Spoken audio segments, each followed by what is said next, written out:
çavên min naqş çi xas bedew bû mîna xewneke biharanê bû من li dora xwe nihêrî gel lê gûr hebûn li dilê min tenê bi terema tê dilê min bir bikenê xwe ey xet xeçoka sora dela min te çinî bibîn û hest min te bir bixwere bi rêya dirêj her roj ez li te mêze dikim bêhna te dî dilê min de dijî xet xeçok gula bihara min tu rengê vîna paqijî tu stranê dilê minî xet xeçok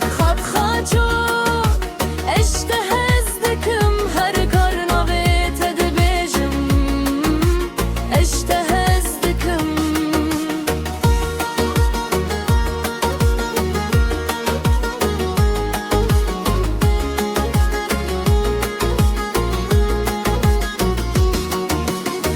dema ku şev